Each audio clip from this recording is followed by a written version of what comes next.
Yeah, there's a bunch of people that are actually problematic. I am not yet ready to care. Can I assign a guardian to you, actually? No, you don't like me enough. What if I bribed you? No, assign guardian. There you go. Just making sure he remains orthodox. Okay. Pause. Glorious. I'm a strong basileus. That makes sense. I also have enough prestige now. You propose that they marry. Oh, yeah, sure, fun. So the party hasn't been started yet. We're gonna do this the proper way, right? We're gonna throw a party for it. Can you zoom out when I'm zooming out with the mouse wheel, please? Oh my god, my mouse wheel is a bit crazy when I start playing around with it. Let the festivities commence! Maybe, hold on. I have... Okay, I'm done. Sorry. I had to deal with something else at the same time. It was, yeah. Well done, someone. I don't care. Third Armenian Holy War for Almantica. Okay, well, good luck. I don't like someone, that's nothing special. The king wants to marry a courtier of mine. Enjoy. You might become close friends with my son, of course. Are we friends? No, it's fine, he still loves me. Questionable behavior from a kinsman. I could become patient. I think patient would be more useful than wrath. I mean, wrath would just improve upon the martial, but we don't need that. We did not get it, so whatever. Long live the Emperor! Let's make this. Long live the actual Roman Emperor. The dawn of a new era. Friends, Romans, countrymen, lend me your ears. After the miraculous recovery of territory lost centuries ago, the Roman Empire has been reborn. Europe has endured dark times since the imperial frontiers were stormed by barbarians, and province after province burned at their touch. But now, a bright new age has dawned for all of civilization. The Roman state will no longer be referred to as the Empire of the Greeks by jealous pretenders in the West, but recognized as the true heir to the legacy of Rome. Emperor Hierotheos II rules as a restored Imperium Romanum, but much work remains to be done. There is still territory to recover and ancient borders to reclaim for the Senate and the people of Rome, which, by the way, is what this means. Senatus Populus Qui Romanus. The Basileia Romaeon stops existing. It is forfeit.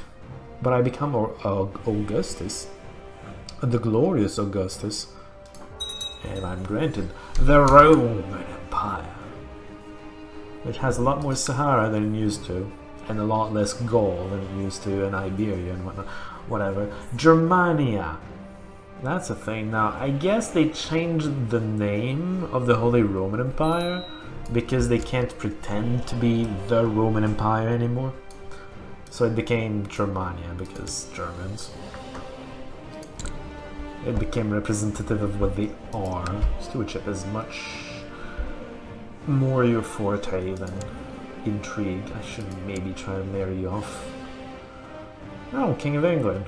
That sounds nice. Can you get anybody, actually? I mean, no. Not anybody I care to send you off to. Perm, Leon, Sardinia, Artois. I'm just gonna send you in England. Sounds pretty nice. I can make Rome the capital. I kinda don't want to. I'll be honest. Also, nobody cares.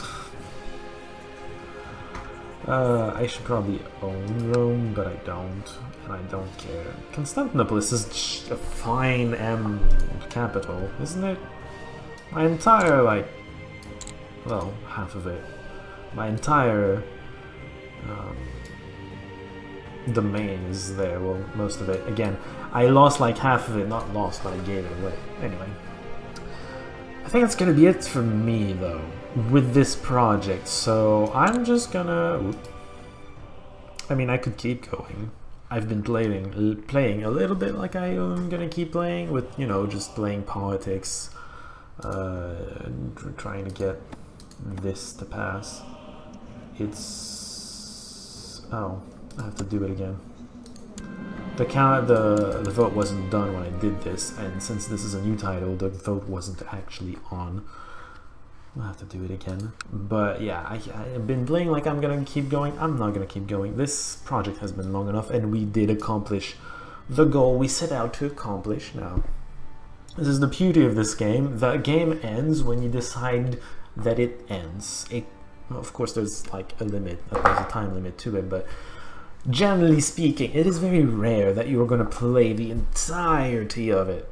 Most of the time, at least for me, you get tired of the game. I'm not entirely tired of this one, but micromanaging every part of the stupid empire, it's stupid big, alright? Micromanaging, and now we just had a wave of conversions. Micromanaging, just finding who's converted and just manually trying to handle each situation. Can I get his son to convert? Can I educate his son properly? Can I just ask him to convert? Maybe he's not a true believer. I don't know. But it's just, I don't want to deal with it, right? There always comes a point like this. Unless you're playing a really small county. At one point I played like Gotland. In the Pagan start, I started as Gotland. And then I played it as a fiercely independent, but I never expanded. I was always just the island. I created like... I had 2 holdings of castles here on top of this one. Well, that's a city, but you know what I mean. There's yeah. So it was I made a noble house, not a merchant republic. I became feudal.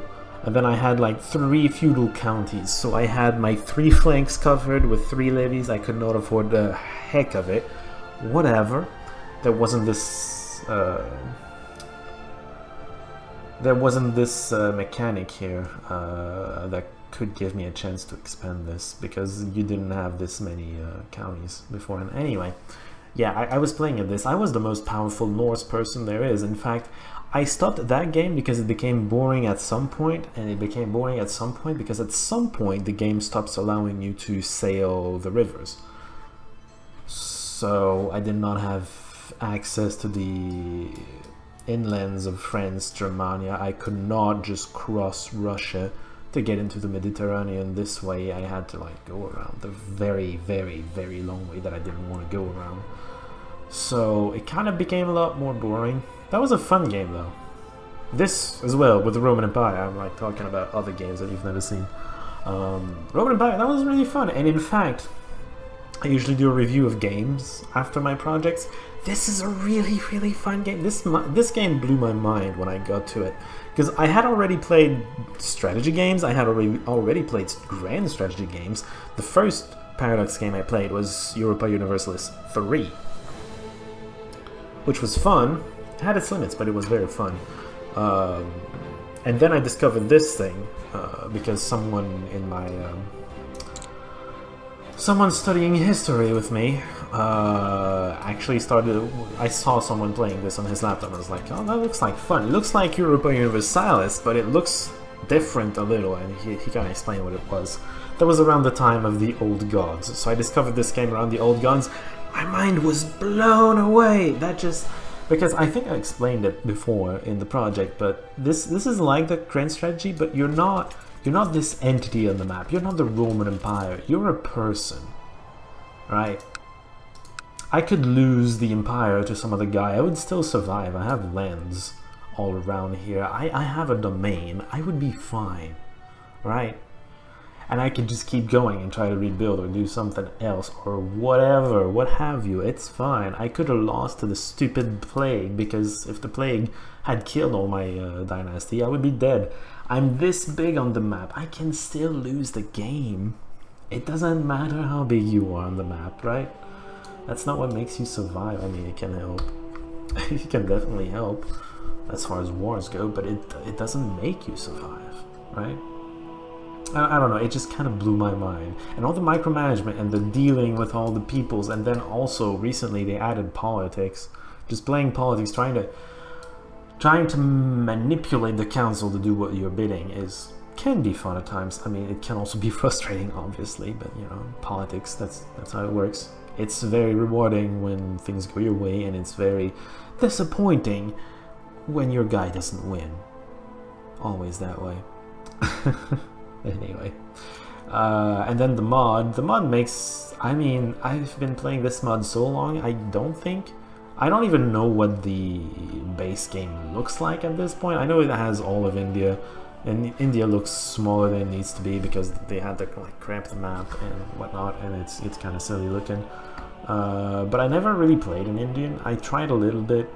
In this mod, I played like a Gujarati. In the start where all of this is in the same place, but I figured like I'm gonna try to unite Gujarat, that's one of the kingdoms. I'm gonna try to unite Gujarat and then try to be a strong independent kingdom, maybe even eventually like conquer the rest of India or something, I don't know, but I didn't go very far with it. It's just, I don't know. And now, right now, the last DLC was about adding China, but not really. It's like an off-camera entity that sometimes interacts here, and I think that concept is weak. B, I don't give a damn about China. Can we stay focused on the topic at hand and not bring the Aztecs either? That's another expansion that I actually did not take because I think that's just completely silly. Anyway, they make silly things, silly DLCs sometimes. You're free to not buy them. They've actually gone on record and said that in the forums to some people that were complaining, and they were like, you don't like it, just don't buy it. Jeez. I agree with that. I think it's actually kind of nice. In fact, I think they have a really good way to handle this because DLCs oftentimes, I don't know how to say this, but the base game is very much so playable. If you're looking at this and you're like, wow, I need to buy like 15 DLCs to play this, no you don't. I mean, you're not gonna get to play the Muslims or the pagans or whatever, but the base game is still fun, right? You can play like the Duke of Brabant or whatever, or the King of France or whatever, really. It's still gonna be fun. Of course, it's gonna be more fun if you have the other DLCs, but the base game is still fun, and then they take this base game and they build on it. Sometimes they don't build things interesting and you just don't buy them, but other times what they build is interesting, so you just add it in. The things they force upon you is a bit more controversial. The changes, back when they introduced politics, I thought politics was great and I would have paid for it nonetheless, but the free update included a lot of changes to the war that were trying to make it last longer, I guess, a little more like Europa Universalis 4, because it was too straightforward. It was just you win a battle, most of the time you win a battle and then you just win the war. But I feel like that was more representative of what it was back in the day. I think the wars were fine, and I would have preferred, honestly, if I had the choice to buy that DLC, if that was a DLC and I had the choice to buy it or not, I would not buy it. But I didn't have a choice on that, and I did want the politics, so there you go. Things happened. By the way, if you want to play politics, try a nomad. The nomads are locked into, they are locked, but really locked into having all of this council powered. You cannot, you literally cannot do anything at all without the council's permission. You can't even execute people without their permission. You cannot revoke, or grant, imprison, etc. etc. It's annoying. Truly annoying. It's funny though. I like it. Why is this different? Why are you feudal? You should be imperial. And you're a republic, I assume. Yeah, you're a republic. That's why you're like this. There's a republic here as well. I don't know why this guy is feudal, though. That seems weird. Well, it doesn't really matter too much, does it? I suppose that's gonna do it for me. Next time, what is this now? A republic? Yeah, although it's not a trade republic because it's not a duchy level. Ah, this is another republic. Anyway, next time there's gonna be theocracy. Right, this is a theocracy. It's a bishopric. They're very rare. That's probably the only type that they haven't managed to make you play. They managed to make you play republics, but the logic is very much so with a lineage that you're trying to manage. And again, it's a lineage, not an entity on the map. So they found a way to make you play republics with the trade republics, but they haven't found a way to make you play theocracies. But that's because the concept of you're a lineage and not an entity on the map just doesn't really apply. If you were just an entity of the map, you could play theocracies. Europa Universalis 4 allows you to play theocracies just fine. You can play the papacy pope if you want. You can't in this game. There's just no way to represent what this game is. I'm gonna stop talking about this. I feel like this guy is just bothering me. I keep clicking on him. There you go. I can do this and not get selected. Have the beautiful map of my empire stay the main focus. Next time, I was gonna say, assuming I do what I think I'm gonna do, it's gonna be a blind tactical RPG thing. But I haven't even installed the thing. If it doesn't work, I'm gonna have to improvise something else, so we're gonna see. As for blind, you might tell yourself, oh, but haven't you learned your lesson with, what was it called? Avernum 2. Yeah, kinda. Yeah, kinda, and yeah, kinda not. I guess it's still fun to do. I just hope it won't take that long. Hopefully it won't take that long. Then again, we'll see. Maybe I'm gonna do research on a good build. I don't think I'm gonna... I'll try to avoid spoiling the game itself, but I might do research on what is a good build to do for the game, just so I don't get myself into a no-win situation. Also, I did learn my lesson, because I'm not going to do it on the hardest difficulty. I did that with Avernum 2. That was a terrible mistake. I mean, it's a nice challenge, it's an interesting challenge, but it might not be appropriate for an actual project, because it slows you down tremendously. It's very rewarding when you do succeed, but it slows you down. Anyway, I've rambled on enough. Thank you for watching, if you did. I may or may not do more projects of this game. Probably will. I love this game. I've been gushing over it this whole time, I suppose, so I mean, you probably noticed. If I do another one, I know before starting this one, I had asked if people had like requests on what to do. I only got one request and I didn't do it, and the request was that's not going to show me. That's going to show me Bohemia, actually. It was requested by a Czech, which, you know, if you know anything about geography, Bohemia became like, geographically speaking, Bohemia became the Czech Republic for the most part.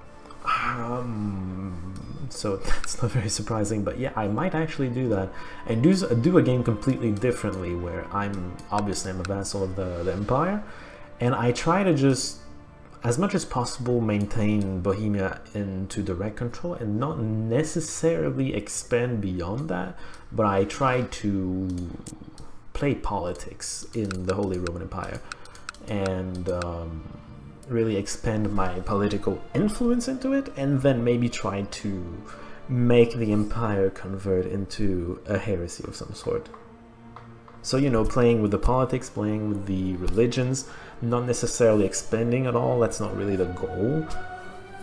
I would be planting seeds probably just to make it easier to negotiate with other people, and you're gonna tell me, but hey, they're gonna get claims on your lands. Yeah, eventually they lose it. But the point is, though, they're not necessarily gonna be angry at me because they have claims, and you can always negotiate an alliance with a kinsman. Like this lady here, I can like negotiate things. I should be able to, and I can't. Form alliance. Oh, it needs to be a close relative. Anyway, it doesn't work exactly like I thought it did. I thought any kinsman could do it. Well, maybe that just changed since last time I actually looked at that. Anyway, yeah, it would still the basic concept, even though the how to do it might change, the basic concept will do the same. I just play this one entity within the empire, and then I try to play religion, you know, with the societies and whatnot, the religion and politics game, and try to expand the influence and just bend the empire and maybe even the entire world. I might become emperor along the way accidentally, but that's not really the goal. And I would like to directly control as many counties as I can, and not much more, because if you become emperor, and I'm going to explain this a little further because that's interesting. If you're playing the Holy Roman Empire, you can get a start where, like, this entire, at least in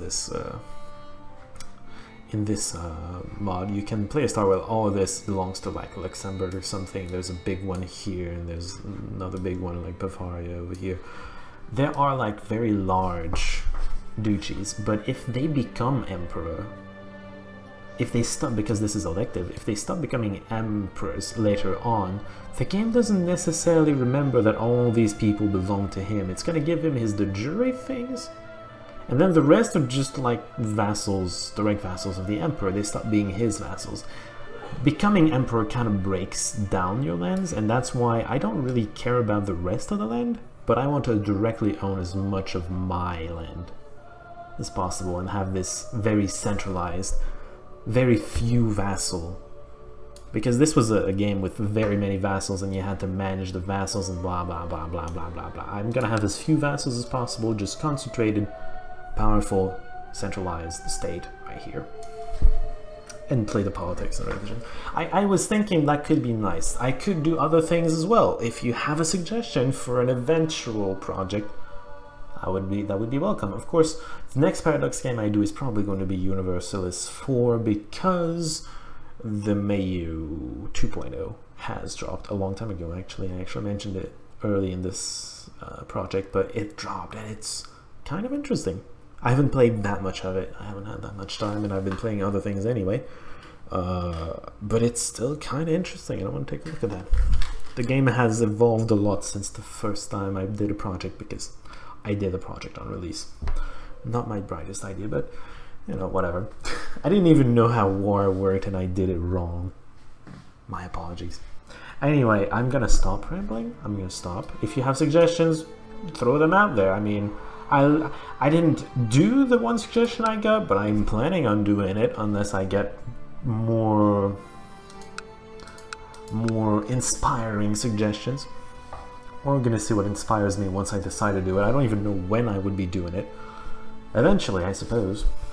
Anyway, thank you for watching, and I will see you all next project.